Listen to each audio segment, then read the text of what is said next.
Hi everyone, welcome to Ekam IAS academy.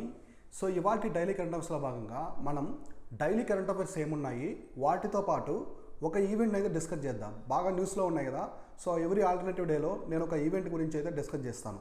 ఇవి ఎలాంటి events అంటే బాగా న్యూస్లో ఉంటాయి, అలాంటి డిఫరెంట్ సబ్జెక్ట్స్లో నుంచి వస్తాయి. డిఫరెంట్ సబ్జెక్ట్స్ మీకు జాగ్రఫీ కావచ్చు, పాలిటీ పరంగా, ఎకానమీ పరంగా ఏమన్నా న్యూస్లో ఉందా, next international relations, internal security, science and technology, ఈ విధంగా ఉంటాయి కదా, డిజాస్టర్ మేనేజ్మెంట్, ఈ విధంగా.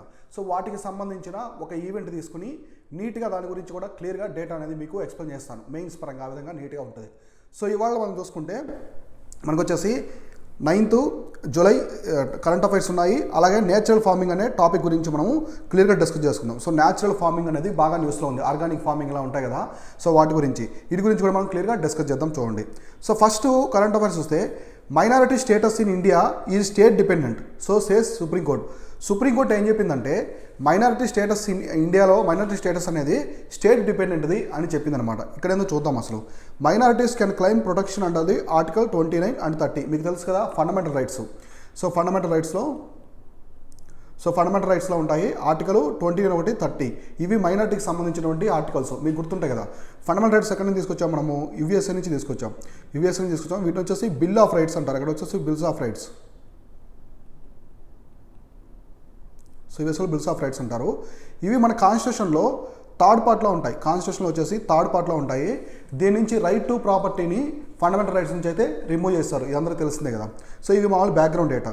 ఇక్కడ చూస్తే every person in India can be A minority in one state or other. So మనకి మైనారిటీ స్టేటస్ అనేది చూడండి డిఫరెంట్గా ఉంటుంది. ఎలా అంటే minority status of religious linguistic communities is state dependent. So religious communities ఉండొచ్చు, లింగ్విస్టిక్ కమ్యూనిటీస్ కూడా ఉండొచ్చు అనమాట. Is a state dependent, the supreme court said. So ఇక్కడ మనకి మామూలుగా మైనారిటీ అనేది ఎలా డిసైడ్ చేస్తారు, రిలీజియన్ పరంగా. ఇక్కడ చూడండి ఏ విధంగా చెప్పారు. సో ఒకటి రిలీజియన్,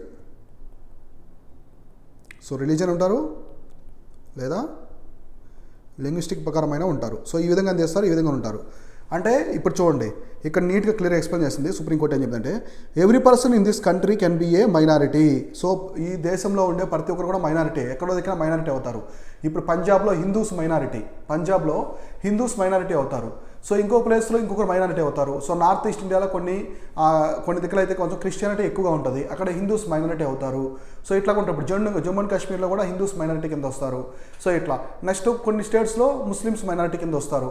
అంటే స్టేట్లో పాపులేషన్ బేస్ చేసుకుని రిలీజియస్ పరంగా, లింగ్విస్టిక్ పరంగా కూడా ఉంటుంది అనమాట మైనారిటీ.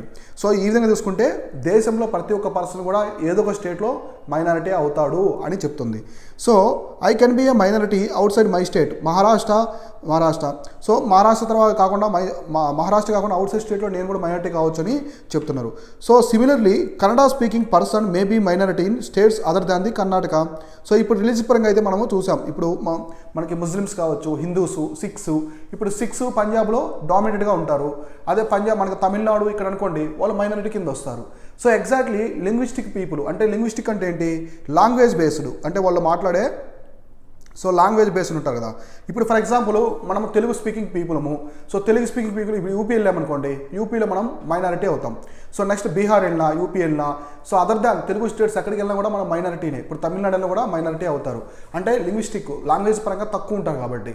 సో మైనారిటీస్ అంటే 2 టైప్స్గా చూస్తారు. ఇక్కడ ఒకటి రిలీజియస్ పరంగా చూస్తారు, మతం పరంగా.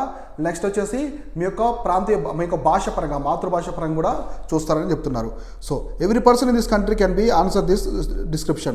Okay, Justice U. Lalit said the court was hearing the petition filed by the Mathura residents. So Devikanandan Thakur complaining that the following the Judaism. So Judaism, Bahaism and Hinduism.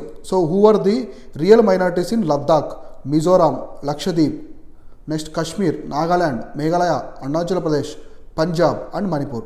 So ఇక్కడ ఈయన case వేశారు కదా, ఆ వ్యక్తి ఏం చెప్తున్నారంటే, so Thakur company that Judaism తెలుసు కదా మీకు. జుడాయిజం అంటే జ్యూస్ ఉంటారు కదా. సో జ్యూస్ని వచ్చేసి జుడాయిజం అంటారు. వీళ్ళు ఇజ్రాయిల్ ఎక్కువ ఉంటారు. సో ఇజ్రాయెల్ దేశంలో ఉంటారు. సో జుడాయిజం కావచ్చు. సో నెక్స్ట్ బహిజము. సో బహిజం ఒకటి. హిందూయిజము నెక్స్ట్ వీళ్ళందరూ కూడా లద్దాఖ్లో కావచ్చు. సో లద్దాఖ్ ఒకటి, మిజోరాము, నెక్స్ట్ ఇంకా ఏం చెప్తున్నారంటే కశ్మీరు, నెక్స్ట్ నాగాలాండు, మేఘాలయ, అరుణాచల్ ప్రదేశ్, పంజాబు, మణిపూర్లో వచ్చి మైనారిటీస్ కింద వస్తారని కంపేర్ చేశారనమాట. So cannot establish and administrate education institutions of their choice because of non identification of the minority at the state level. So ఇప్పుడు మనకి మైనారిటీ లెవెల్ ఎడ్యుకేషన్స్ ఉంటాయి. మీరు మామూలుగా ఇస్లాంలో చూడండి, సో అక్కడ మదర్సాస్ ఉంటాయి, సో కొన్ని సిక్స్కి సంబంధించినవి ఉంటాయి, అలానే రిమైనింగ్ మతాలకి మనకి పార్సీస్కి సంబంధించినవి, సో బుద్ధిజము, జైనిజము వీటికి సంబంధించిన కూడా ఎడ్యుకేషన్ ఇష్యూస్ ఉంటాయి. ఎందుకంటే మైనారిటీ స్టేటస్ వచ్చిన తర్వాత వాటికి ఎడ్యుకేషన్ ఇష్యూస్ పెట్టుకునే రైట్ ఉంటుంది అనమాట, మైనారిటీ ఎడ్యుకేషన్స్. సో అట్లనే వీళ్ళని కూడా ఇక్కడ నుండి చెప్పినటువంటి రిలీజన్స్ను కూడా మీరు స్టేట్లో మైనారిటీగా గుర్తిస్తే వాళ్ళకి ఆ రైట్స్ ఉంటాయి, ఈ మతాలకు కూడా ఈ స్టేట్స్లో ఆ రైట్స్ ఉంటాయని చెప్పేసి ఆ వ్యక్తి అయితే కేసు అయితే ఫైల్ చేశారు, సుప్రీంకోర్టులో ఫైల్ చేశాడు. So next, but the court indicated that the religious or linguistic community which is a minority in a particular state can inherently claim protection and the right to administered and run its own education institutions under article 29 and 30 of the constitution. ఇది మీరు మామూలుగా మనకి polity బుక్లో చదువుకుంటారు. దీని గురించి ఇక్కడ ఏం చెప్తుందంటే supreme court the protection and right to the administer and run its own educational institutions under article 29, 30. So మామూలుగా మైనారిటీస్ ఆర్టికల్ 29, 30 ప్రకారం వచ్చేసి వాళ్ళ ఎడ్యుకేషన్ ఇన్స్టిట్యూషన్ రన్ చేసుకోవచ్చు, అడ్మినిస్ట్రేషన్ చేసుకోవచ్చు అని ఉందన్నమాట ఇక్కడ మామూలుగా. The court asked whether they specific notification was required. So court ఏం చెప్పిందంటే స్పెసిఫిక్ నోటిఫికేషన్ అయితే కావాలి దీనికి అని చెప్పింది. ఇంకా the question from the bench came in response submissions made by senior advocate Arvind Datar for Mr. Thakur. The Hindus residing in certain states were unable to exercise their rights under Article 29, 30 in the absence of specific notification declaring them minority. So ఇక్కడ ఏం చెప్తున్నారంటే ఇప్పుడు specific states ఉన్నాయి. So example Punjab ఉంది. So పంజాబ్లో డామినేట్గా ఎవరు ఉంటారు? Religious dominate six ఎక్కువ డామినేట్గా ఉంటారు. సో మనకి సిక్కులు ఉన్నారు కదా, సో వాళ్ళు డామినేట్గా ఉంటారు. సో ఇప్పుడు అక్కడ హిందూయిజం మైనారిటీగా ఉండి ఎడ్యుకేషన్ ఇన్స్టిట్యూషన్స్ డెవలప్ చేయాలంటే ఒక నోటిఫికేషన్ అయితే కావాలి అని ఇక్కడ కోర్టు అయితే చెప్తుంది. Under article 29 and 30 like in the purview of fundamental rights. So ఇట్లా చెప్తుంది అనమాట 29, 30 ప్రకారం. ఇంకా ఏమిటంటే the petition has argued that the recognition of Muslims, Christians, Sikhs, Buddhist, Parsi nationally by the center as a minority. So nationally by the center as a minorities, ignoring the fact that religious communities such as Hindus were socially, academically, politically non-dominant and numerically inferior in several states. So ఇక్కడ petition ఏం చెప్తుందంటే, so ఇప్పుడు ముస్లిమ్స్కి, క్రిస్టియన్స్కి, సిక్స్కి ఎలానో minority status ఉందో బయట other స్టేట్స్లో కావచ్చు, ఇట్లనే ఎగ్జాక్ట్గా హిందూస్కి కూడా ఇవ్వండి, మీరు ఇగ్నోర్ చేయొద్దు. అలా ఇవ్వకపోవడం వల్ల వాళ్ళకి పొలిటికల్గా, సోషల్గా, సామాజికంగా, ఆర్థికంగా, రాజకీయం పరంగా వెనకబడిపోతున్నారు హిందూస్ కొన్ని స్టేట్స్లని ఈ పిటిషన్ అయితే నీట్గా ఉంది. సో ఒకటి గుర్తుపెట్టుకోండి, మన కాన్స్టిట్యూషన్లో, సో ఇండియన్ కాన్స్టిట్యూషన్లో సో మైనారిటీ అంటే ఎంత శాతం పాపులేషన్ ఉంటే మైనారిటీ అని డిసైడ్ చేస్తారు. ఇండియన్ కాన్స్టిట్యూషన్లో లేదు. ఇండియన్ కాన్స్టిట్యూషన్లో జస్ట్ మైనారిటీ అనే వర్డ్ మెన్షన్ చేశారు, కానీ ఎంత పర్సెంటేజ్ ఉంటే పాపులేషన్ మైనారిటీ కింద తీస్తారు. రిలీజియస్ పరంగా, లింగ్విస్టిక్ పరంగా ఏమైనా ఉందంటే ఇటువంటి మనకి లేదు. జస్ట్ మైనారిటీ అనే వర్డ్ మాత్రమే ఇంట్రొడ్యూస్ చేస్తారు. కొన్ని దేశాల్లో ఉందన్నమాట, కొన్ని దేశాల్లో పర్సంటేజ్ని బట్టిస్తారు. సో మన ప్రొవిజన్లో అయితే లేదు, అది మాత్రం గుర్తుపెట్టుకోండి. సో ఈ విధంగా ఈ పిటిషన్లో మైనారిటీ స్టేటస్ గురించి అయితే వచ్చింది. చాలా important. UPSC mains or prelims పర్స్పెక్టివ్లో హిందూస్ ఎందుకు మైనారిటీగా ప్రకటించడం లేదు కొన్ని స్టేట్స్లో అనేది ఎప్పటి నుంచో న్యూస్లో ఉంది, ఇప్పుడు కాదు ఇది. సుమారు వచ్చేసి 2012 నుంచి కూడా న్యూస్లో ఉంది. 2012 నుంచి ఈ విషయం అయితే బాగా న్యూస్లో ఉంది. సో చాలా మోస్ట్ ప్రిడిక్టబుల్ టాపిక్ ఇది, చూసుకుంటూ ఉండండి. సో వార్తల్లో ఉన్న అంశాన్ని మీరు ప్రిలిమ్స్ పరంగా నోట్ చేసి పెట్టుకోవాలి, మెయిన్స్ పరంగా నోట్ చేసి పెట్టుకోవాలి. ఇక్కడ ఆర్టికల్స్ ఏమున్నాయి, కేసెస్ ఏమున్నాయి, ఏ స్టేట్లో ఎవరు డామినెంట్గా ఉన్నారు, ఇట్లాంటివన్నీ కూడా ఫ్యాక్ట్స్ ఉంటాయి కదా, అవి ప్రిలిమ్స్ పరంగా చూసుకోవాలి.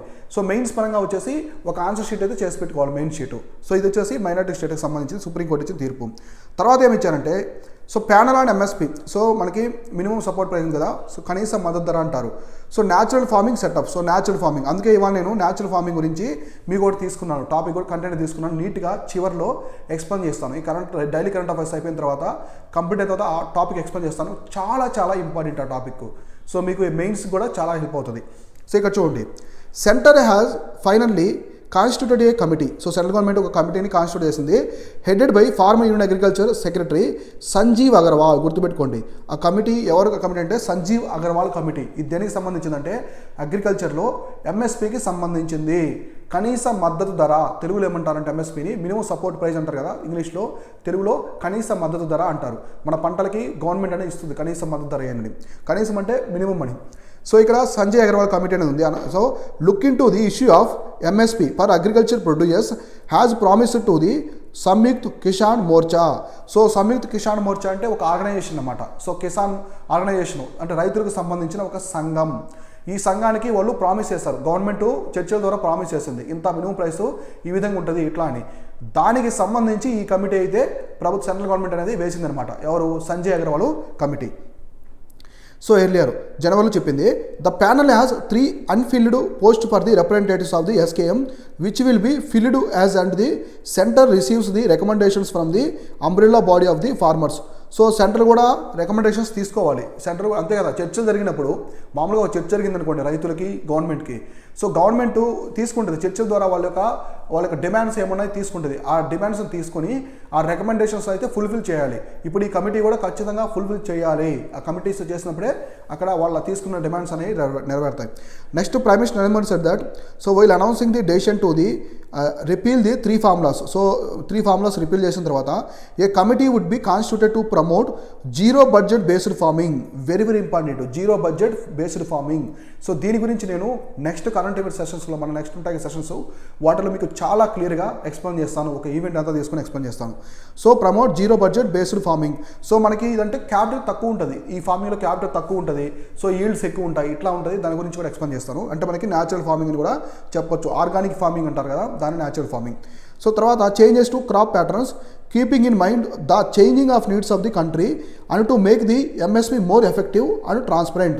సో ఈ natural zero budget based farming అంటే న్యాచురల్ ఫార్మింగ్ ద్వారా ఇక్కడ వచ్చేసి ఎంఎస్పీని మోర్ ఎఫెక్టివ్గా చేయొచ్చు, ట్రాన్స్పరెంట్గా చేయొచ్చు, పారదర్శకంగా కనీస మద్దతు ధర అనేది ఇవ్వచ్చు అని ఇక్కడ గవర్నమెంట్ అయితే చెప్తుంది.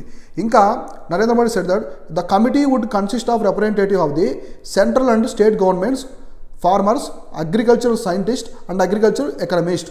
సో ఈ కమిటీలో ఎవరెవరు ఉంటారు? సో ఇక్కడ చెప్పినటువంటి కమిటీలో ఎవరెవరు ఉంటారంటే ఇక్కడ చూసుకోండి, centre and state. So centre and స్టేట్కి సంబంధించిన గవర్నమెంట్స్, సెంటర్ అండ్ స్టేట్ సంబంధించిన గవర్నమెంట్స్ ఉంటారు. నెక్స్ట్ ఫార్మర్స్ ఉంటారు. సో యాజ్ యూజువల్గా ఫార్మర్స్ ఉంటారు. నెక్స్ట్ ఇంకా ఎవరు ఉంటారు? అగ్రికల్చర్ సైంటిస్ట్ ఉంటారు. సో అగ్రికల్చర్ సైంటిస్ట్ ఉంటారు. ఫైనల్గా వచ్చేసి మనకి అగ్రికల్చరు ఎకనమిస్ట్ కూడా ఉంటారు. సో ఎకనమిస్ట్ ఉంటేనే కదా మనకి తెలిసేది నీట్గా. సో అక్కడ జరిగే వ్యవస్థ కావచ్చు, ప్రక్రియ అంతా కూడా ఎకనమిస్ట్, సైంటిస్ట్ అనే వాళ్ళు ఉంటే వాళ్ళు డిసైడ్ చేస్తారు బాగా. వీళ్ళంతా ఈ కమిటీలో ఉంటారు. ఎవరు? సంజయ్ అగర్వాల్ కమిటీ వచ్చేసి ఎంఎస్పీకి సంబంధించింది, గుర్తుపెట్టుకోండి. ఈ కమిటీలో సెంట్రల్ స్టేట్ గవర్నమెంట్స్ ఉంటాయి, నెక్స్ట్ ఫార్మర్స్ ఉంటారు, అలానే మనకి ఇంకా ఎవరు ఉంటారు? అగ్రికల్చర్ ఎకనమిస్ట్ ఉంటారు, అగ్రికల్చర్ సైంటిస్ట్ ఉంటారు ఈ కమిటీలో. తర్వాత apart from the mister Agarwal NITI Aayog member. So NITI Aayog member agriculture సంబంధించిన వ్యక్తి రమేష్ చంద్. సో నీతి ఆయోగ్లో అగ్రికల్చర్ సంబంధించిన వాళ్ళు ఉంటారు. నీతి ఆయోగ్ అంటే ఏంటి? నీతి Aayog replace the planning commission in India. Planning commission replace చేసిన తర్వాత సో నీతి ఆయోగ్ గురించి ఆల్రెడీ నేను ప్రీవియస్ డైలీ కరెంట్ అఫైర్స్లో చాలా నీట్గా ఎక్స్ప్లెయిన్ చేస్తాను, అక్కడ చూడండి. సో ఇక్కడ నీతి ఆయోగ్లో అగ్రికల్చర్ సెక్టర్ సంబంధించిన వ్యక్తి Ramesh Chand and agriculture economist CSC Shekhar and Sukhpal Singh. So వీళ్ళందరూ సో అవార్డు విన్నింగ్ ఫార్మర్స్. ఇక్కడ వచ్చేసి మనకి భారత్ భూషణ్ త్యాగి మెంబర్స్ అందరూ ఉంటారనమాట. సో ఫార్మర్ ఆర్గనైజేషన్స్ ఇక్కడ అంతా నీట్గా ఇక్కడ పేర్లన్నీ తీసుకున్నారనమాట. ఇవన్నీ మీకు అవసరం లేదు, ఇక్కడ ఎగ్జామినేషన్ పరంగా అవసరం లేదు పేర్లు. తర్వాత the secretaries of the departments of agriculture and farmers welfare, agriculture research and education and food and public distribution, cooperation and textile and the director general of ICAR. So ICAR will represent the centre as appeal. So central government ప్రకారం వచ్చేసి ఈ departments ఉంటారు కదా, agriculture department కావచ్చు, ఇంకా cooperation and టెక్స్టైల్కి సంబంధించిన secretaries. So ఇంకా ICAR ఉంది కదా మనకి, Indian council of agriculture research, దానికి సంబంధించిన డైరెక్టర్ జనరల్ కావచ్చు. సో ఇంకా ఎవరు ఉంటారు? అగ్రికల్చర్ రీసెర్చ్ అండ్ ఎడ్యుకేషన్ ఆయన ఉంటారు. Next agriculture and farmer welfare, department of agriculture and farmer welfare, ఈయన కూడా ఉంటారనమాట. సో ఈ విధంగా నీట్గా ఇక్కడ వీళ్ళందరూ సెంట్రల్ గవర్నమెంట్ని రిప్రజెంట్ చేస్తారు. ఇక్కడ వీళ్ళంతా కూడా స్టేటు, నెక్స్ట్ ఎకనామిక్ సైంటిస్టులు ఎవరు ఉన్నారు, ఫార్మర్స్ ఎవరు ఉన్నారు, ఇక్కడంతా రిప్రజెంట్ చేస్తే ఇది మొత్తం ఇక్కడంతా కూడా వీళ్ళు సెంట్రల్ గవర్నమెంట్ని రిప్రజెంట్ చేస్తారు. తర్వాత ఎస్కేఎం లీడర్ సో ఇక్కడ ఫార్మర్ లీడర్ ఉన్నారు కదా సంఘానికి సంబంధించిన హండ్రన్ Mollah said that it would take decision on the government's offer to be part of the committee soon. So ఇప్పుడు గవర్నమెంట్ ఇచ్చిన డెసిషన్స్, గవర్నమెంట్ ఏదైతే వాళ్ళ డిమాండ్స్ నెరవేరుస్తాయని చెప్పాయో అవన్నీ కూడా కమిటీస్లో ఉంటాయని వాళ్ళు ఆశ వ్యక్తం చేస్తున్నారు. So next, at the moment we are holding nationwide protest against the policies of the center. We do not know the brief given to committee. అసలు కమిటీలు ఏమేమి ఇస్తున్నారో వాళ్ళు క్లియర్ కట్గా చెప్పటం లేదు. చెప్పండి మా డిమాండ్స్ అని నెరవేరుస్తున్నారా లేదా అని చెప్పి అడుగుతున్నారు. లేకుంటే నేషనల్ వైడ్ ప్రొటెస్ట్ చేస్తామన్నారు. ఇది common thing. The subject matter చూడండి, the subject matter of constitution of the committee according to the gazette notification. So gazette notification అనేది ఇస్తారు. Include the sites to make MSP available to farmers by making systems more effective and transparent. So ఈ ఫార్మర్స్కి ఇచ్చే MSP అనేది చాలా పారదర్శకంగా ఉండాలి, ఎలాంటి లూప్ హోల్స్ ఉండకూడదు, దాంట్లో మిస్టేక్స్ ఉండకూడదు, ఇవేం లేకుండా నీట్గా ఉండాలని ఈ ఎంఎస్పీని తీసుకురావడానికి ప్రొవిజన్ అయితే సెంట్రల్ గవర్నమెంట్ అయితే పెట్టిందనమాట. సో ఇది ఒకటి. సో నెక్స్ట్, ఇది ఎంఎస్పీకి సంబంధించింది. అలాగే న్యాచురల్ ఫార్మింగ్, ఈ న్యాచురల్ ఫార్మింగ్ సంబంధించి నేను ఈ క్లాస్ చివరిలో నేను నీట్గా ఎక్స్ప్లెయిన్ చేస్తాను. తర్వాత క్రిప్టో కరెన్సీస్ చాలా న్యూస్లో ఉంది. మీరు క్రిప్టో కరెన్సీస్ గురించి చూస్తూనే ఉంటారు. సో క్రిప్టో కరెన్సీస్లో వచ్చేసి ఎక్కువ మనకి చూడండి, క్రిప్టో కరెన్సీలో బ్లాక్ చైన్ టెక్నాలజీ యూజ్ చేస్తారు. So block chain technology use చేస్తారు. ఈ బ్లాక్ చైన్ టెక్నాలజీ సతోషి నకమాటో అనే ఒక వ్యక్తి తీసుకొచ్చాడు. సో దీని వచ్చి సతోషి నకమాటో అనే ఒక వ్యక్తి తీసుకొస్తాడు. అది డీసెంట్రలైజేషన్ ఉంటుంది అందులో. సో సెంట్రలైజేషన్ ఉంటుంది కదా. సో అట్లా ఇక్కడ డీసెంట్రలైజేషన్ ఉంటుంది, దాంట్లో తీసుకొచ్చారు. ఇప్పుడు చూద్దాం క్రిప్టో లా గురించి ఏం చెప్పారు. మన ఫైనాన్స్ మినిస్టర్ గారు నేను ఒక స్టేట్మెంట్ ఇచ్చారు, క్రిప్టోస్ గురించి స్టేట్మెంట్ ఇచ్చారు. ఏమని ఇచ్చారంటే, crypto law needs global team work. So crypto law global team work. So crypto కరెన్సీని బ్యాన్ చేయడం అనేది ఇండియా వల్లనే కాదు, అన్ని దేశాలు ఏకంగా ఒక తాటిపై వస్తే అప్పుడు దాన్ని బ్యాన్ చేయొచ్చని ఫైనాన్స్ మినిస్టర్ అయితే చెప్పారనమాట. ఇండియా అయితే బ్యాన్ చేయదు, అందరూ కలిసికట్టుగా అయితేనే బ్యాన్ చేస్తుందని చెప్పారు. చూడండి ఇక్కడ క్లియర్ డేటా ఇస్తాను. Minister statement in Parliament, single legislation on cryptocurrencies may be the table now. Okay. The Reserve Bank of India. So the Reserve Bank of India has recommended ban on cryptocurrencies, citing the destabilizing effects for the country's monetary and physical health. So ఈ cryptocurrency ban చేయకుంటే అది country యొక్క ద్రవ్య విధానం పరంగా, కోశ విధానం పరంగా, అంటే ఫిజికల్గా, మానిటరీగా, సో దేశం యొక్క ఆర్థిక వ్యవస్థని కుంటుపడే విధంగా చేస్తుంది క్రిప్టో కరెన్సీస్. ఎందుకంటే ఇవి ఏ ఆర్గనైజేషన్ కింద ఉండవన్నమాట. దాని గురించి కూడా ఎక్స్ప్లెయిన్ చేస్తాను. But a law to regulate ban on crypto currencies can only effective once there is some form in international agreement in place. అంటే ఇక్కడ ఏం చెప్పారంటే ఫైనాన్స్ మినిస్టరు, మీరు ఈ క్రిప్టో కరెన్సీస్ని బ్యాన్ చేయాలంటే, రద్దు చేయాలంటే ఇది ఇండియా వల్లనే కాదు, అన్ని దేశాలు కలిసికట్టుగా రావాలి, ఒక అగ్రిమెంట్ చేయాలి, అంతర్జాతీయ పరంగా ఒక ఇంటర్నేషనల్ అగ్రిమెంట్ చేసి ఏ దేశాలు బ్యాన్ చేయాలనుకుంటున్నారో అందరూ మూకుమ్మడిగా బ్యాన్ చేశారంటే అప్పుడు అది లీగల్గా ఉంటుందని ఈమె చెప్తుంది, నీట్గా ఉంటుందని క్లారిటీగా. So crypto currencies are by definition borderless and require international collaboration to prevent regulatory arbitrage. మీకు తెలుసు కదా, క్రిప్టో కరెన్సీస్ ఇప్పుడు ఇండియా నుంచి కూడా మీరు వేరే దేశానికి కూడా పంపించుకోవచ్చు, ఎటువంటి గవర్నమెంట్ ఇంటర్వెన్షన్ లేకుండా. గవర్నమెంట్ ఇక్కడ ఆర్గనైజేషన్ ఏముండదు, క్రిప్టో కరెన్సీస్ ఎటువంటి బ్యాంక్స్ లాగా ఆర్గనైజేషన్ ఇట్లాంటివి ఏముండవు. డైరెక్ట్ మీరు ఇది బోర్డర్లెస్ ట్రాన్సాక్షన్స్. సో మీకు ఎటువంటి ఆర్గనైజేషన్ కింద ఇది వర్క్ అవ్వదు, జస్ట్ ఇవి మీకు బ్లాక్ చైన్ టెక్నాలజీ ద్వారా జరుగుతూ ఉంటాయి అన్నమాట, లెడ్జర్స్ ఉంటాయి అంతే. To prevent regulatory. ఓకే, ఇంకా చెప్తున్నారంటే రిప్లై అనమంటే the questions from Lok Sabha MP so Thol Thirumavalavan asking about the government's plans to legislation the such instruments. Okay, any legislation for regulation for banning the effectively only after significant international collaboration evacuation of the common tax అని ఇలా. అంటే కామన్గా అందరూ కూడా crypto currencies మీద ఒక view తీసుకొస్తేనే, అందరూ international agreements ప్రకారం తీసుకొస్తేనే దాన్ని బ్యాన్ చేయగలని చెప్తున్నారు. The ministers comment assume significance as they suggest legislation for a reigning activity cryptocurrencies which has been included in parliament list of business for 2 sessions. So okay, ఇదంతా కామన్గా informing the Lok Sabha about RBI concerns over so adverse effect of the crypto currencies could have for the economy. So దీనివల్ల crypto currency వల్ల ఎటువంటి సవాళ్ళు ఉన్నాయి, ఫ్యూచర్లో మనకి ఎటువంటి ఛాలెంజెస్ ఉన్నాయి ఇండియన్ ఆర్థిక వ్యవస్థ కానీ కూడా ఇక్కడ RBI అయితే ఎక్స్ప్లెయిన్ చేస్తుంది నీట్గా. సో ఇంకా ఇలా మెన్షన్ చేస్తున్నారు, RBI mention that crypto currencies are not a currency. So crypto currencies అనేవి కరెన్సీ కాదు. మన ఫియట్ కరెన్సీ ఉంటాయి కదా, ఇప్పుడు మన 100 రూపీస్ నోట్ కానీ 50 రూపీస్ నోట్ కానీ ఇలా కరెన్సీస్ ఉంటాయి, ఫియట్ కరెన్సీస్. ఇలా కాకుండా అది కరెన్సీ కాదు, because every modern currency needs to buy issued by the central bank of the government. So ఇప్పుడు ప్రపంచంలో ఉండే ఏ కరెన్సీ అయినా అక్కడ గవర్నమెంట్ అయినా రిలీజ్ చేయాలి, అక్కడ ఉన్నటువంటి ఆ దేశం యొక్క ప్రభుత్వం అయినా రిలీజ్ చేయాలి, లేదా సెంట్రల్ బ్యాంకు అంటే మనకి ఆర్బీఐ ఎలా ఉందో ఫెడరల్ బ్యాంక్ అమెరికాలో ఇట్లా అదైనా రిలీజ్ చేయాలి. అది రిలీజ్ చేస్తేనే అది కరెన్సీ అవుతుంది, రిమైనింగ్ ఏది కరెన్సీస్ కాదని ఆర్బీఐ అయితే మెన్షన్ చేసింది. So values next further the value of fiat currencies are anchored by the monetary policy and their status legal tender. So చూడండి however the value of cryptocurrencies rests slowly on the speculation expectations of high returns are not well anchored will destabilizing effect of the monetary and fiscal country. So ఇంకా ఏం చెప్పిందంటే ఈ point important, బాగా మీకు mains పరంగా ఇలా ఈ points చాలా చాలా ఇంపార్టెంట్. ఇక్కడ ఏం చెప్తున్నారంటే చూడండి, ఈ క్రిప్టో కరెన్సీస్ మీద ఎందుకు ఇంట్రెస్ట్ మన ఇండియా నుంచి మోర్ దాన్ 10% అంటే 12% వరకు ఉంది. 12% వరకు ఇండియన్సే ఎక్కువ, ప్రపంచంలో ఎక్కువ మంది ఇండియన్సే ఉన్నారు. క్రిప్టో కరెన్సీస్లో ఎక్కువ యూజ్ చేసేవాళ్ళు, క్రిప్టో ట్రాన్సాక్షన్స్ చేసేవాళ్ళు, ట్రేడింగ్ చేసేవాళ్ళు ఎక్కువ ఇండియన్సే ఉన్నారు. ఇక్కడ ఏం చెప్తుందంటే మన ఫైనాన్స్ మినిస్టరు నిర్మలా సీతారామన్ గారు ఈ క్రిప్టో కరెన్సీస్ మీద హై రిటర్న్స్ వస్తాయని చెప్పి ఒక ఆశతో ప్రతి ఒక్కరు దీన్ని ట్రేడింగ్ చేస్తున్నారు, అంటే ట్రాన్సాక్షన్ చేస్తున్నారు క్రిప్టో కరెన్సీస్. ఈ క్రిప్టో కరెన్సీస్ వల్ల మన భారతదేశంలో మన ఇండియాకి మొత్తం మానిటరీ పరంగా ఫిజికల్ పరంగా చాలా ప్రాబ్లం ఉంటుంది, ఫ్యూచర్లో చాలా ప్రాబ్లమ్స్ ఉంటాయి ఈ క్రిప్టో కరెన్సీస్ మీద ఇవి మెన్షన్ చేసింది. సో నెక్స్ట్ ఎకనమీ కూడా డీస్టెబిలైజేషన్ చేసేదానికి అవకాశం ఉంది, దేన్ని మానిటరీని పాలసీని ఫిజికల్ పాలసీని. తర్వాత in view of the concerns expressed by RBI destabilising effect of crypto currencies the RBI has recommended for the framing of legislation on the sector. So RBI కూడా దీని మీద ఒక ఫ్రేమింగ్ చేయండి, ఒక లెజిస్లేషన్ ప్రకారము ఒక గవర్నమెంట్ ఆర్డర్ తీసుకురండి, ban చేయాలా లేదా అని చెప్పి క్లారిటీగా అడుగుతుంది. So RBI is of the view of the crypto currencies she would prohibited. So ఇక్కడ ఓవరాల్గా చూడండి, ministry noted that the RBI had been cautioning people against the use of the virtual currencies since the 2013. So 2013 నుంచి కూడా RBI అయితే చెప్తుంది, అందరికి కూడా చెప్తుంది, మీరు క్రిప్టో కరెన్సీస్ మీద ఎటువంటి ట్రాన్సాక్షన్ చేయొద్దు ఇండియా వాళ్ళు, దానివల్ల ప్రాబ్లం ఉంది, మీకే కాకుండా మన దేశానికి ఆర్థిక వ్యవస్థ కూడా చాలా ప్రాబ్లం ఉందని చెప్తున్నారు.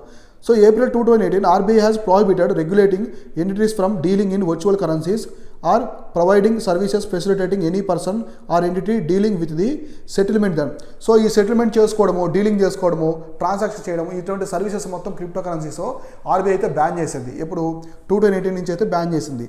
ఇప్పుడంతా ఏం చేస్తుంది, the directives was set aside by the supreme court in March 2020. చూడండి ఇక్కడ. సో 2018లో ఆర్బీఐ అయితే కంప్లీట్గా తీసుకొచ్చి మొత్తం బ్యాన్ చేసింది, కానీ 2020లో దాన్ని సుప్రీంకోర్టు తిరస్కరించింది. సో దీని మీద ఆర్బీఐకి ఎటువంటి రైట్ ఉండదు, క్రిప్టో కరెన్సీస్ మీద ఏ దేశంలో కూడా ఏ బ్యాంక్ కూడా పవర్ ఉండదు, ఎందుకంటే crypto currencies working by the block chain technology, కాబట్టి దీని మీద ఎటువంటి ఆర్గనైజేషన్ పెత్తనం అనేది ఇక్కడ ఉండదు. సో అదొకటి సుప్రీంకోర్టు చెప్పేసింది. Subsequently in May 2021 RBI advised regulating entries to continue carry out the customer due diligence process for transactions in such currencies in line with regulations including KYC or anti-money laundering.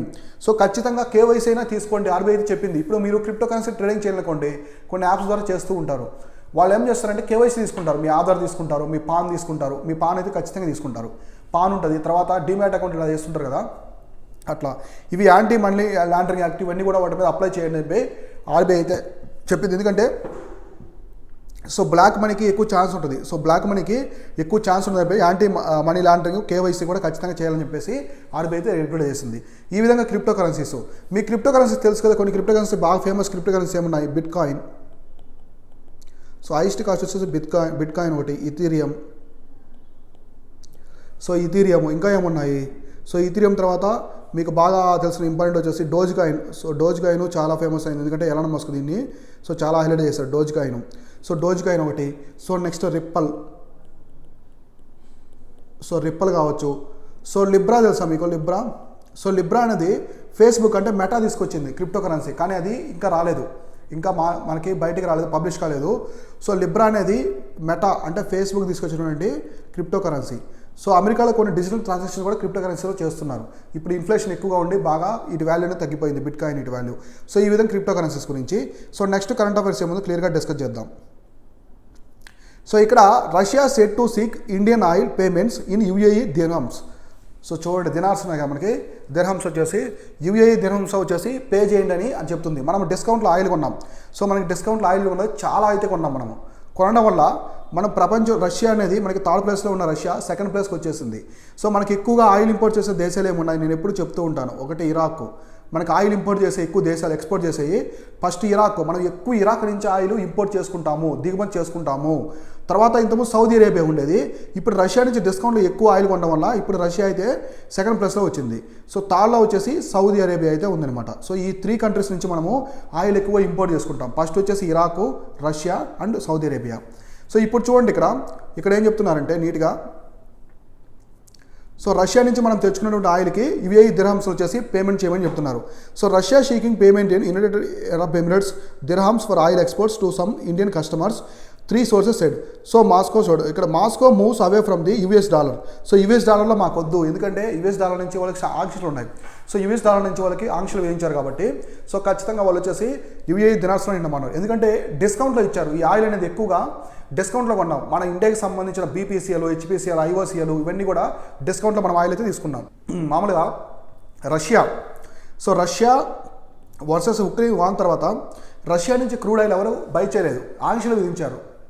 ఆ country మీద ఆంక్షలు విధించడం వల్ల ఎవరు అక్కడ నుంచి trade commerce అనేది చేయలేదు. ఎక్కడ రష్యా నుంచి విదేశాలు యూరోపియన్ కూడా ఎక్కువగా చేయలేదు. కాబట్టి ఆ కంపెనీకి లాస్ వస్తుంది కాబట్టి అవి డిస్కౌంట్లో. సో డిస్కౌంట్లో అయితే మేము ఆయిల్ ఇస్తాము ఏ కంట్రీకైనా అంటే మనకి మిత్రదేశం రష్యా కాబట్టి మనం రష్యా నుంచి చాలా డిస్కౌంట్ అయితే చాలా వరకు మనం ఆయిల్ అయితే దిగుమతి చేసుకున్నాం. అది మాత్రం ట్రూ థింగ్. మనం రష్యా నుంచి మిత్రదేశం కాబట్టి చాలా ఆయిల్ అయితే మనం డిస్కౌంట్ చేసుకున్నాం. మన మీద ఎలాంటి ఆంక్షలు కూడా ఏ దేశాలు విధించలేవు. ఎందుకంటే మనము చాలా దేశాలకు క్లోజెస్ట్ అల్లీగా ఉంటాము, మిత్రదేశం ఉంటాం. మనము చాలా దేశాలకు కూడా యూరోపియన్ కంట్రీస్కి, అమెరికాకి చాలా మిత్రదేశం. సో చాలామంది క్రిటిసైజ్ చేశారు, కానీ మనం వాటికి డామినేట్గా రిప్లై కూడా ఇచ్చాము. సో ఈ విధంగా సో తర్వాత చూస్తే Russia has been hit by the slew of sanctions from the US United States it earliest in the invasion of the Ukraine. చెప్పాను కదా, ఇలా ఆంక్షలు విధించడం వల్ల ఈ విధంగా జరిగింది. So an invoice seen by the Reuters shows the bill for supplying oil to one refinery to calculated to dollars in while payments is requested in the Emirates dirhams. So next Russian oil major Rosneft is publishing. Russian oil major వచ్చేసి company అనమాట. ఇది వచ్చేసి Rosneft అనేది company is pushing crude through trading firms including Everest Energy and Coral Energy into India. So వీటి ద్వారా పంపించారనమాట oil అనేది. Russian oil అనేది మేజర్, రోజ్నెఫ్ట్ అనేది ఇక్కడ నుంచి పంపించారు ఎనర్జీ.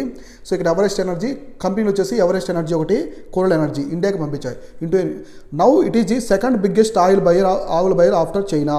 గుర్తుపెట్టుకోండి, ఇక్కడ చూడండి ఎన్ని పాయింట్స్ వచ్చాయో. ఇప్పుడు రష్యా ఉంది కదా, సో రష్యా నుంచి మనము క్రూడ్ ఆయిల్ తీసుకుంటాం.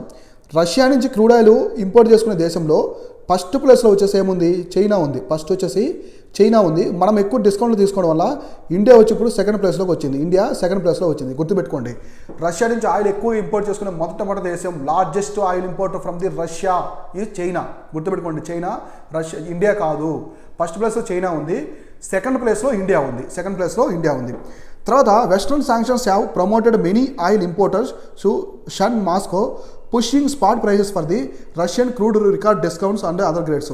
సో ఇప్పుడు యూరోపియన్ కంట్రీస్ ఏవి కూడా ఆయిల్ కొనకపోవడం వల్ల కంపెనీకి లాస్ వస్తాయి కదా. ఖచ్చితంగా ఎవరు సేల్ చేయకుండా ఎవరు బై చేయడానికి ప్రోడక్ట్స్ డిస్కౌంట్లో ఇస్తారు, ఎందుకంటే అవి కంపెనీకి లాస్ వస్తుంది కాబట్టి. So record discount awareness the grades that gave Indian refineries who rarely bought Russian oil due to the high freight cost and opportunity to bag exports in big discounts to the Brent. So ఇది మామూలుగా bag export big discount to Brent ఆయిల్తో compare చేసుకుంటే మామూలుగా ఇంతకుముందు మనం Russia నుంచి చాలా తక్కువ మన ఆయిల్ అనేది. రష్యా నుంచి మనం ఎంత ఆయిల్ మనం చేసుకునే వాళ్ళం తెలుసా, మనం ఓన్లీ 0.2% మాత్రమే ఆయిల్ అనేది ఇంపోర్ట్ చేసుకున్నాము ఒకప్పుడు రష్యా నుంచి మనం. సో రష్యా నుంచి ఓన్లీ 0.2% మాత్రమే ఆయిల్ అనేది మనము ఇంపోర్ట్ చేసుకునేవాళ్ళం. ఇప్పుడు మనము డిస్కౌంట్లో ఆయిల్ రావడం వల్ల ఎంతవరకు చేసుకున్నాం తెలుసా, 10 to 12%. సో 10 to 12% వరకు మనము మన ఆయిల్ ఇంపోర్ట్స్ మొత్తం రష్యా నుంచే ఉన్నాయి. చూడండి 0.2 ఎక్కడ, సో 10 to 12% ఎక్కడ, ఇంత ఆయిల్ని మనము రష్యా నుంచి డిస్కౌంట్లో కొంటున్నాం. సో ఇక్కడ చూసుకుంటే మిగతా బ్రెంట్ ఆయిల్ మనకి కొన్ని ఉంటాయి కదా, సో ఆ ఆయిల్లో మనకు వచ్చేసి మన ఇంతకుముందు రష్యా ఆయిల్ కొంచెం కాస్ట్ ఎక్కువ ఉండేది, అందువల్ల ఈ కంట్రీస్ నుంచి కొంటున్నాం. ఇప్పుడు డిస్కౌంట్లో వచ్చింది కాబట్టి ఎక్కువ కొన్నాం అనమాట. సో తర్వాత సెకండ్ బిగ్గెస్ట్ సప్లయర్ చూడండి, మాస్కో రీప్లేస్ సౌదీ అరేబియా. చెప్పాను కదా, Moscow replace Saudi Arabia as the second biggest oil supplier to India after Iraq. గుర్తుపెట్టుకోండి, ఇక్కడ Iraq the second month in the June. So ఆర్డర్లో ఏం చెప్పాడు, ఫస్ట్ మనకి ఎక్కువ ఆయిల్ ఇంపోర్ట్ చేసేది ఇరాక్, సెకండ్ వచ్చేసి రష్యా, ఇంతకుముందు సౌదీ అరేబియా ఉండేది, ఇప్పుడు రష్యా ఉంది, మూడు వచ్చేసి సౌదీ అరేబియా. ఎందుకు ఇన్నిసార్లు రిపీట్ చేస్తున్నానంటే, సో చూసుకోండి, నేను ప్రీవియస్లో కూడా ఒక మిస్టేక్ చెప్పాను, యూఎస్ఏ అని చెప్పాను, ఇరాక్ కాకుండా, అది క్లియర్ కట్గా చూసుకోండి. First Iraq, Russia, Saudi Arabia. At least 2 Indian refineries have already settled some payments in dirhams. So India నుంచి 2 కంపెనీస్ అయితే ఆల్రెడీ దిర్హామ్స్లో పేమెంట్ అనేది సెటిల్ చేశాయి. So sources side adding more would make purchase payments in the coming days. The RBI last week enable the trade settlement in rupees. So RBI వచ్చేసి trade settlement అనేది రూపీస్లో చేస్తామని last week అయితే చెప్పిందనమాట. So Russia అయితే మాకు దిర్హామ్స్ ఇవ్వమంటుంది, ఎందుకంటే వాళ్ళకి ఫారిన్ కరెన్సీ కావాలి. ఇప్పుడు యుఎస్ డాలర్స్ వాళ్ళకి రావు, ఎలాగో ట్రేడ్ జరగట్లేదు కాబట్టి యుఎస్ డాలర్స్ రావు కాబట్టి ఇవే దిర్హామ్స్ అయినా యూజ్ అవుతాయని. సో ఈ ఫారిన్ కరెన్సీ అనేది చాలా చాలా ఇంపార్టెంట్. సో ఆల్రెడీ నేను చెప్తూ ఉంటాను రోజు, ఫారిన్ కరెన్సీ ఉంటేనే మనకి ఏదైనా సంక్షోభాలు వచ్చినప్పుడు మనం కొనడానికి బాగుంటుంది. ఇప్పుడు శ్రీలంక క్రైసిస్ వచ్చింది, వాళ్ళకి ఎక్కువ టూరిజం ఉండడం వల్ల ఇంతకుముందు ఫారిన్ కరెన్సీ వచ్చేది, ఇప్పుడు లేదు కాబట్టి వాళ్ళు చాలా సంక్షోభంలో ఉన్నారు. కాబట్టి ప్రతి దేశానికి ఫారిన్ కరెన్సీ అనేది చాలా చాలా ఇంపార్టెంట్. సో ఇవన్నీ వచ్చేసి వాటి డైలీ కరెంట్ అఫైర్స్. సో ఇప్పుడు ఫైనల్గా మనము మీకు ఒక ఈవెంట్ అనేది డిస్కస్ చేస్తానని చెప్పాను కదా. ఇప్పుడు న్యాచురల్ ఫార్మింగ్ మనకి న్యూస్లో ఉంది, చాలా న్యూస్లో ఉంది వార్తల్లో. దాని గురించి ఇప్పుడు మనం క్లియర్గా డిస్కస్ చేద్దాం. సో న్యాచురల్ ఫార్మింగ్ అంటే it is defined as the chemical free farming live stock based.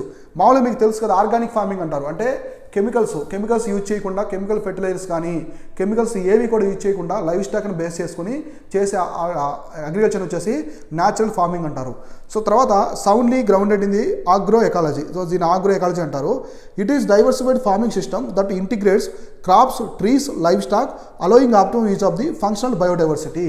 అంటే ఇక్కడ ఏమిటంటే క్రాప్స్ని ఇంటిగ్రేట్ చేస్తారు. క్రాప్స్ ఉంటాయి, క్రాప్స్, ట్రీస్ ఉంటాయి, లైవ్ స్టాక్, ఇవన్నీ కూడా న్యాచురల్ ఫార్మింగ్లో పార్ట్ అనమాట. So next it holds the promise of enhancing farmers income. So farmers ఇన్కమ్ని కూడా ఎన్హాన్సింగ్ చేస్తుంది, కొంచెం పెరుగుదల చూపిస్తుంది. While delivering many other benefits, చాలా బెనిఫిట్స్ ఉంటాయి ఇందులో. Such as restoration of soil fertility, very very important ఇది. ఇక్కడ మీరు చూడండి, మామూలుగా మన ఇంటి దగ్గర ఫార్మర్స్, మన ఫాదర్స్ వీళ్ళందరూ ఉంటారు కదా. సో వాళ్ళు ఫార్మింగ్ చేసేటప్పుడు ఎక్కువ కెమికల్ ఫెర్టిలైజర్స్ యూజ్ చేస్తారు. యూరియా కావచ్చు, పాస్పేటు, జిప్సమ్. సో ఇంకా మనకి ఇంతకుముందు ఇప్పుడు బ్యాన్ చేశారు, ఎండోసల్ఫాన్ బ్యాన్ చేశారు. సో ఇప్పుడైతే చూడండి ఇంకా చాలా ఉన్నాయి. అవన్నీ కూడా చాలా ప్రాబ్లం. అవన్నీ వేయడం వల్ల సాయిల్ చాలా దెబ్బతింటుంది. సో మృత్తికలు అనేవి చాలా దెబ్బతింటాయి. నెక్స్ట్ ఎన్విరాన్మెంటల్ హెల్త్ కూడా, పర్యావరణం హెల్త్ కూడా చాలా దెబ్బతింటుంది. సో కీటకాలు చనిపోతాయి కరెక్టే, వాటితో పాటు కొన్ని పంటకు హాని చేయని కూడా చనిపోతాయి. ఇప్పుడు సీతకో చిలుకలు ఉంటాయి, బటర్ఫ్లైస్. సో ఇక ఇటువంటివి కూడా చనిపోతాయి అనమాట. ఇంకా mitigating and or reducing greenhouse gases. ఇప్పుడు గ్రీన్ హౌస్ గ్యాసెస్ ఉంటాయి కదా, మీథేన్ కావచ్చు. ఇప్పుడు రైస్, సో మనకి రైస్ కల్టివేషన్ నుంచి ఈ ఎక్కువగా మీథేన్ అనేది వస్తుంది అనమాట. రైస్ నుంచి మీథేన్ రిలీజ్ అవుతుంది. ఈ గ్రీన్ హౌస్ గ్యాస్లో వచ్చేసి ఈ మీథేన్ ఇట్లాంటివి ఉంటాయి కదా, అవి కూడా తగ్గిస్తాయి అనమాట. తగ్గించడం వల్ల పర్యావరణం కూడా బాగుంటుందని న్యాచురల్ ఫార్మింగ్ ద్వారా చెప్తున్నారు. ఇది ఒకటి న్యాచురల్ ఫార్మింగ్ సంబంధించిన పాయింట్స్. నెక్స్ట్ ఏమన్నా చూద్దాం. So natural farming. So the farming approach was introduced by the Masanobu. So important, Masanobu Fukuoka. So Masanobu Fukuoka. So Japanese farmer, ఈయన వచ్చేసి ఒక జపనీస్ ఫార్మర్ అనమాట. ఫస్ట్ న్యాచురల్ ఫార్మింగ్ ఇంట్రడ్యూస్ చేసింది ఎవరంటే మనకు వచ్చేసి మసనోబు ఫుకుయోకా వచ్చేసి ఇక్కడ చేశారనమాట. ఫుకుయోకా అనే పర్సన్ వచ్చేసి ఇక్కడ జపనీస్ ఫార్మర్ చేశాడు. ఈయన వచ్చేసి ఫిలాసఫర్, ఫార్మరే కాకుండా జపనీస్ ఒక ఫిలాసఫర్ కూడా. ఇది 1975లో ఒక బుక్ వచ్చింది అనమాట. అదేంటంటే ద వన్ స్టార్ రెవల్యూషన్ అని 1975లో ఒక బుక్ పబ్లిష్ చేస్తారు. ఈయన బుక్కే అది. సో ఎవరి బుక్ అంటే ఇది వచ్చేసి మనకి జపనీస్ ఫార్మర్ అండ్ ఫిలాసఫర్ వచ్చేసి మనసోబు ఫుకుయోకా అనే ఒక వ్యక్తి యొక్క బుక్ అనమాట 1975లో. దాని ద్వారా దీన్ని ఇంట్రడ్యూస్ చేశాడు. Internationally natural farming consider the form of the regenerative agriculture. So a prominent strategy save the planet. అంటే రీజనరేటివ్ అగ్రికల్చర్ ఇట్లాంటి కీవర్డ్స్ అనమాట, చాలా ఇంపార్టెంట్. మెయిన్స్లో ఇట్లాంటి వర్డ్స్ రాసారంటే మీ ఆన్సర్ చాలా అద్భుతంగా ఉంటుంది. ఇట్లాంటి కీవర్డ్స్ ఉంటాయి. Regenerative agriculture. So regenerative agriculture అంటే ఏంటి? మన స్ట్రాటజీని ప్రమోట్ చేసుకుంటూనే ప్లానెట్ని కాపాడుకోవడము. మన భూమిని మనం చేసే పని వల్ల మన ఎర్త్కి ఎటువంటి హాని చేయకుండా మనం దాని నుంచి బెనిఫిట్ పొందాలి. అప్పుడు అది వచ్చేసి రీజనరేటివ్ అగ్రికల్చర్ అంటారు. అగ్రికల్చర్ పరంగా చెప్తున్నారు కాబట్టి ఏదైనా. ఇప్పుడు సస్టైనబుల్ డెవలప్మెంట్ అంటే ఏంటి? సస్టైనబిలిటీ అంటే ఉన్న వనరుల్ని, నీరు కావచ్చు, గాలి, చెట్లు, ఇవన్నీ మనము ఇప్పటివరకే మనం యూజ్ చేసుకోకూడదు. నెక్స్ట్ జనరేషన్ కూడా వాటిని మనం అందించాలి. రాబోయే తరాలకి, మీ పిల్లలకి, మీ మనవళ్ళకి, తర్వాత వస్తుంటారు కదా, వాళ్ళందరికీ మీరు అందించగలగాలి. దాన్ని సస్టైనబిలిటీ అంటారు. కాబట్టి ఇది ఈ భూమి మీద ఉండే మన కోసమే కాదు, ఈ భూమి మీద ఉండే జంతువులు కావచ్చు, పక్షులు, కీటకాలు, రెప్టైల్స్, మమ్మల్స్ అన్నిటికీ కూడా హక్కు ఉంది. ఈ భూమి మీద మనుషులకే కాదు, వాటన్నిటికీ కూడా హక్కు ఉంది. అందువల్ల వచ్చేసి ఫారెస్ట్ని మనం క్లియర్ చేయకూడదు. ఎక్కువ వచ్చేసి ఫారెస్ట్ ఫైర్స్ చేయకూడదు. ఎందుకంటే ఎనిమల్స్ కూడా అంతే రైట్ ఉంటుంది అట్లా. So next in India natural farming is promoted by the Bharatiya Prakriti Krishi Paddhati programme. So ఈ న్యాచురల్ ఫార్మింగ్ ఇండియాలో వచ్చేసి భారతీయ ప్రకృతి కృషి పద్ధతి ప్రోగ్రామ్ అనే ద్వారా ఇంప్లిమెంట్ చేస్తుంది. ఇది వచ్చేసి బీపీకేపీ అంటారు. అండర్ పరంపరాగత్ కృషి వికాస్ యోజన. సో మనకి పరంపరాగత కృషి వికాస్ యోజన ఉంది, సెంట్రల్ గవర్నమెంట్ ఒక స్కీమ్ ఉంది. ఆ స్కీమ్ ప్రకారం వచ్చేసి ఆ స్కీమ్ కింద ఈ భారతీయ ప్రకృతి కృషి పద్ధతి ప్రోగ్రామ్ కింద ఈ న్యాచురల్ ఫార్మింగ్ అయితే చేస్తారనమాట. ఇది ఇంపార్టెంట్, ప్రమోట్ చేస్తూ ఉంటారు. ఎవరైనా ఫార్మర్స్ చేస్తూ ఉంటే వాళ్ళకి బెనిఫిట్స్, సబ్సిడీస్ లాంటివి చేపిస్తూ ఉంటారు అనమాట. సో ఇందులో కొన్ని ఉన్నాయి చూడండి కాంపోనెంట్స్. ఇండియాలో కొన్ని కాంపోనెంట్స్ ఉన్నాయి దీనికి సంబంధించి న్యాచురల్ ఫార్మింగ్కి. ఫస్ట్ బీజామృత అంటారు. సో బీజామృత అంటే the process include the treatment of seed using cow dung, urine and lime based formulations. So cow dung ఒకటి, కౌ యూరిన్ ద్వారా ఈ సీడ్స్ అనేవి తయారు చేస్తారు. సీడ్ వచ్చి ట్రీట్మెంట్ చేస్తారు అనమాట. ఇది ఒకటి బీజామృత. నెక్స్ట్ వచ్చేసి జీవామృత అంటారు. The process of enhancing the fertility of soil using cow urine, dung and flour of the pulses and jaggery concoction. So ఇక్కడ చూస్తే మీరు కౌ డంగ్ అవ్వచ్చు, కౌ యూరిన్. నెక్స్ట్ వచ్చేసి పల్సెస్, కొన్ని పల్సెస్ ఉంటాయి వాటి అంతా పొడి చేస్తారు. పల్సెస్ని పొడిలా చేసి నెక్స్ట్ వాటిలో బెల్లం కలిపి ఎరువులో చల్లుతారనమాట. వాటి వల్ల ఏమవుతుందంటే మొత్తం వచ్చేసి ఒక ప్రాసెస్ లాగా సాయిల్ చాలా ఫెర్టిలిటీ అవుతుంది. మనకి కొన్ని చెట్లు వేస్తుంటారు. సో జీలగ చెట్లు అంటారు, మన లోకల్లో వచ్చి జీలగ చెట్లు అంటారు. అవి 7 feet 8 feet పెరుగుతాయి. పెరిగి మొత్తాన్ని ఏం చేస్తారంటే కట్ చేసి భూమిలోనే చేసి ట్రాక్టర్తో తొక్కిచ్చిన తర్వాత అవి చిన్నగా అయిపోయిన తర్వాత భూమిలో ఇంకిపోతాయి. అప్పుడు ఆ సాయిల్ అనేది చాలా ఫెర్టిలిటీ అవుతుంది, చాలా మంచి ఫెర్టిలిటీగా వచ్చి నీట్గా వచ్చి అవి ఎట్లా ఉంటాయంటే ఆ సాయిల్ అనేది సారవంతంగా తయారవుతుంది బాగా. నెక్స్ట్ పంటకి మంచి దిగుబడి ఇస్తుంది. అట్లనే ఇక్కడ కూడా కౌ డంగు, కౌ యూరిను, తర్వాత జాగరీ అంటే బెల్లం కావచ్చు, ఇంకా మనకి కొన్ని పల్సెస్ అన్ని మిక్స్ చేసి ఎరువులా చల్లుతారు ఇక్కడ. తర్వాత వహపాస అంటే the process of involves activating earth worms in two soil order to create a water vapour condensation. So water vapour condensation కోసం కొన్ని ఎర్త్ వామ్స్ ఉంటాయి కదా మనము. సో మామూలుగా మనకి ఎరువులు తయారు చేస్తుంటారు కదా ఎర్త్ వామ్స్ ద్వారా, ఆ విధంగా ఎర్త్ వామ్స్ కూడా రిలీజ్ చేస్తారు అక్కడ. నెక్స్ట్ ప్లాంట్ ప్రొటెక్షన్ అంటే the process involves spraying of biological concoctions which prevents the pest, diseases, weed problems and protects the plant and improves the their soil fertility. అంటే ఇక్కడ వచ్చేసి కంప్లీట్గా దీనికి సంబంధించి ఇక్కడ ప్లాంట్ ప్రొటెక్షన్ అంటే ఎటువంటి పెస్టిసైడ్స్ అంటే ఎటువంటి కీటకాలు అవి రాకుండా, నెక్స్ట్ ఎటువంటి జబ్బులు రాకుండా, ఆ పండడానికి ఎటువంటి కెమికల్స్ యూజ్ చేయకుండా మంచిగా ఇక్కడ వచ్చేసి ఆర్గానిక్ అంటే న్యాచురల్గానే యూజ్ చేస్తారని చెప్తున్నారు. Next mulching. సో మల్చింగ్ అంటే the process involves creating microclimate using different mulches with trees, crop, biomass and conserve soil moisture. So ఈ సాయిల్ మాయిశ్చర్ ఉంటుంది కదా, చిత్తడి అంటే కొంచెం తడి ఉంటుంది, మాయిశ్చర్ ఉండాలి. మాయిశ్చర్ ఉంటే ఆ పంట కూడా చాలా మంచి దిగుబడి ఇస్తుంది, సాయిల్ కూడా చాలా సారవంతంగా ఉంటుంది. సో మృత్తికలు కూడా చాలా సారవంతంగా ఉంటాయన్నమాట. అందుకోసం మల్చింగ్ చేస్తారు. ఈ మల్చింగ్ ఎలా చేస్తారంటే ట్రీస్, క్రాప్స్, బయోమాస్ యూజ్ చేసి చేస్తారనమాట. సో ఇవన్నీ కూడా components of the natural farming అనమాట. సో ఈ న్యాచురల్ ఫార్మింగ్ గురించి మీకు క్లియర్గా ఇచ్చాను. ఇప్పుడు న్యాచురల్ ఫార్మింగ్ యొక్క సిగ్నిఫికెన్స్ ఏమున్నాయి, ఇష్యూస్ ఏమున్నాయి చూద్దాం. సో ఫస్ట్ సిగ్నిఫికెన్స్ ఏంటంటే మినిమైజ్డ్ కాస్ట్ ప్రొడక్షన్. సో మామూలుగా ట్రెడిషనల్ క్రాప్స్ కంటే కూడా ఇక్కడ కాస్ట్ వచ్చేసి తగ్గిపోతుంది. సో బెనిఫిటే కదా ఫార్మర్కి. నెక్స్ట్ ఎంప్లాయ్మెంట్ జనరేషన్ కూడా క్రియేట్ చేస్తుంది. తర్వాత ఎన్షూర్ బెటర్ హెల్త్. చూడండి ఇక్కడ కెమికల్స్ యూజ్ చేయట్లేదు, ఎటువంటి రసాయనిక ఎరువులు ఏం లేవు కాబట్టి ఎన్విరాన్మెంట్ పరంగా, రైతుల పరంగా మొత్తం అంటే మనకి ఈ బటర్ఫ్లైస్ ఇట్లాంటివి ఉంటాయి కదా, హాని చేయని వాటికి కూడా ఎటువంటి ప్రాబ్లం ఉండదు. Environment conservation. సో పర్యావరణం కూడా మనం సంరక్షించుకోవచ్చు ఈ పంటతో, న్యాచురల్ ఫార్మింగ్ ద్వారా పర్యావరణం కూడా మనం సంరక్షించుకోవచ్చు. తర్వాత లైవ్ స్టాక్ సస్టైనబిలిటీ. లైవ్ స్టాక్ను కూడా ఇక్కడ పార్ట్గా తీసుకుంటున్నారు. ఇక్కడ ఏమేమి తీసుకున్నారు న్యాచురల్ ఫార్మింగ్లో, క్రాప్స్, ట్రీస్ అండ్ లైవ్ స్టాక్ని మనము పార్ట్గా తీసుకుంటున్నాం కాబట్టి సో లైవ్ స్టాక్ సస్టైనబిలిటీ కూడా ఉంటుంది అనమాట. మనం లైవ్ స్టాక్ కూడా ఎక్కువగా గ్రో చేసుకుంటూ పోవచ్చు. తర్వాత డిక్లైనింగ్ నీడ్స్. కాకపోతే ఇక్కడ చిన్న ప్రాబ్లం ఏంటంటే మన పంట దిగుబడి కొంచెం తగ్గుతుంది, సో పంటతో పోల్చుకుంటే దిగుబడి అనేది తగ్గుతుంది అనమాట. Next unable to Boost productivity and income. Some times వచ్చేసి ప్రొడక్టివిటీ బూమ్ అవుతుంది, ఈల్డ్స్ తగ్గిపోవడం వల్ల ప్రొడక్టివిటీ దిగుబడి అనేది కొంచెం మన ట్రెడిషనల్ కంటే తక్కువ వస్తుంది. అదొకటి. ఇన్కమ్ తక్కువ రావడం వల్ల కొంచెం ఇన్కమ్ అయితే తక్కువగా ఉంటుంది. సో నెక్స్ట్ ఇది లాంగ్ టర్మ్లో మంచి రిటర్న్స్ ఇస్తాయి. లాంగ్ టర్మ్లో ఫార్మర్స్కి మంచి రిటర్న్స్ వస్తాయి, కాకపోతే షార్ట్ టర్మ్లో లిటిల్ బిట్ ప్రాబ్లం అని. Lack of availability of natural inputs. మన ఇండియాలో న్యాచురల్ ఇన్పుట్స్ చాలా తక్కువ ఉన్నాయి. ఇప్పుడు యూరోప్ కంట్రీస్లో కావచ్చు, నార్త్ అమెరికన్ కంట్రీస్, నెక్స్ట్ మనకి సౌత్ ఈస్ట్ ఏషియా కంట్రీస్లో ఇవి చేస్తున్నారు బాగా. ఇటువంటి న్యాచురల్ ఫార్మింగ్ జరుగుతున్నాయి. ఇప్పుడు రీసెంట్గా ఇటలీ ఒకటి, ఫ్రాన్స్, స్పెయిన్లో మన ఇండియన్ ఫార్మర్స్ కూడా కొందరు అక్కడ చేస్తున్నారు. అమెరికాలో కూడా కొందరు చేస్తున్నారు. మన యూట్యూబ్ ఛానల్ అక్కడ చూస్తుంటాం, వాళ్ళు ఫార్మింగ్ చేస్తున్నారు. ఈ విధంగా న్యాచురల్ ఫార్మింగ్ అనేది చేస్తున్నారు. అంటే అక్కడ న్యాచురల్ ఇన్పుట్స్ అనేవి అవైలబుల్లో ఉన్నాయి, ఆ కంట్రీస్లో బాగున్నాయి. కానీ ఇండియాలో తక్కువ ఉండడం వల్ల ఇదొక ప్రాబ్లం కూడా చెప్పుకోవచ్చు. సో నెక్స్ట్ వచ్చేసి రిలేటెడ్ ఇనిషియేటివ్స్. సో మామూలు ఇనిషియేటివ్స్ ఏమున్నాయి ఈ న్యాచురల్ ఫార్మింగ్ సంబంధించి గవర్నమెంట్ ఎటువంటి ఇనిషియేటివ్ తీసుకొచ్చిందంటే రెయిన్ ఫెడ్ ఏరియా డెవలప్మెంట్ అని ఒకదాన్ని తీసుకొచ్చింది. రెయిన్ ఫెడ్ ఏరియా డెవలప్మెంట్ అంటే మనకి రెయిన్ ఫెడ్ కంప్లీట్గా వర్షాన్ని బేస్ చేసుకొని కొన్ని ఉంటాయన్నమాట. కొన్ని ఏరియాస్ ఉంటాయి అవి వర్షాధారిత పంటలు వేసుకుంటారు. అక్కడ వర్షం వస్తేనే పంటలు పండుతాయి, లేకుంటే పండవు. ఇప్పుడు మనకి రెయిన్ ఫెడ్ రివర్స్, సౌత్ ఇండియాలో రెయిన్ ఫెడ్ రివర్స్ మనకి రెండు ఉంటాయి. పెరినియల్ రివర్స్ అంటారు, ఒకటి Himalayan reverse. So Himalayan reverse, next rain fed reverse ఉంటాయి, అంటే పెనిన్సులర్ రివర్సు. రెయిన్ ఫెడ్ వచ్చేసి రెయిన్ ఫెడ్ రివర్స్ అంటే ఇవి కంప్లీట్గా రెయిన్ వస్తేనే ఇక్కడ ఉంటాయి. ఇవి పెరినియల్ రివర్స్ అంటే ఎప్పుడు జీవనదులు, మంచు కరిగి నదులు పారుతూనే ఉంటాయి, ఎప్పుడు ప్రవహిస్తూనే ఉంటాయి నదులు. ఇక్కడ ఓన్లీ వర్షం వస్తేనే, అట్లనే ఇది రెయిన్ ఫెడ్ ఏరియా డెవలప్మెంట్ చేయాలి అని. Next submission to agro forestry.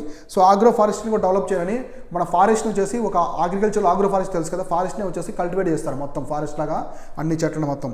Next national mission on sustainable agriculture. So national mission on sustainable ఇది కూడా ఒక ప్రోగ్రామ్ అనమాట. అగ్రికల్చర్ని ఇందా చెప్పాను కదా రీజనరేటివ్ అగ్రికల్చర్ అని, ఇట్లా సస్టైనబుల్ అగ్రికల్చర్. సో రాబోయే తరాలకు కూడా పంటలను నేర్పించాలి, ఈ టెక్నిక్స్ నేర్పించాలి, ఈ అగ్రికల్చర్ని పెంపొందించుకుంటూ పోవాలని అభివృద్ధి చేయడం. నెక్స్ట్ ప్రధానమంత్రి కృషి సించాయి యోజన. కృషి సించాయి యోజన అంటే ఇది ఇరిగేషన్కి సంబంధించింది. సో ఇరిగేషన్కి so water facility, water supply బాగుండాలి, వాటర్ ఫెసిలిటీ ఉండాలి, మల్చింగ్ ఆఫ్ ది సాయిల్ ఉండాలి, అంటే సారవంతం చేయడం, ఎటువంటి టెక్నిక్స్ యూజ్ చేయాలన్నీ కూడా ఉంటాయన్నమాట. Next green India mission. So green India mission అంటే మొత్తము ఇక్కడ ఎటువంటి హాని చేయకుండా, పర్యావరణానికి హాని చేయకుండా మొత్తం గ్రీను అంటే మనకి హరితవర్ణంగా ఉండే విధంగా ఈ మిషన్ కూడా తీసుకొచ్చింది. ఈ మిషన్స్లో వచ్చి ఇవన్నీ సెంట్రల్ గవర్నమెంట్ తీసుకొచ్చినటువంటి స్కీమ్స్ అనమాట, ఏది న్యాచురల్ ఫార్మింగ్ని డెవలప్ చేయడానికి. ఇప్పుడు నేను న్యాచురల్ ఫార్మింగ్ సంబంధించిన ఇంపార్టెంట్ ఇన్ఫర్మేషన్ అంతా ఇచ్చాను. ఇది మీకు మెయిన్స్కి చాలా చాలా హెల్ప్ అవుతుంది కాబట్టి ఇట్లాంటి బాగా నోట్ చేసి పెట్టుకోండి. సో ఇవి వచ్చేసి ఇవాళ డైలీ కరెంట్ అఫైర్స్. అలానే మీకు ఒక కంటెంట్ ఇచ్చాను కదా, ఒక కంటెంట్ ఈవెంట్ కూడా బాగా క్లియర్గా ఎక్స్ప్లెయిన్ చేశాను. ఇవాళ కంటెంట్ ఏమో ఎక్స్ప్లెయిన్ చేశాను, న్యాచురల్ ఫార్మింగ్ గురించి ఎక్స్ప్లెయిన్ చేశాను. ఇలా మీకు వీక్ వచ్చేసి ఎవ్రీ ఆల్టర్నేటివ్ డే ఇలా ఎక్స్ప్లెయిన్ చేస్తూ ఉంటాను. సో ఇవి వచ్చేసి ఇవాళ కరెంట్ అఫైర్స్. రేపు డైలీ కరెంట్ అఫైర్స్ ఏమున్నాయో వాటి గురించి మనం క్లియర్గా డిస్కస్ చేసుకుందాం. Thank you all.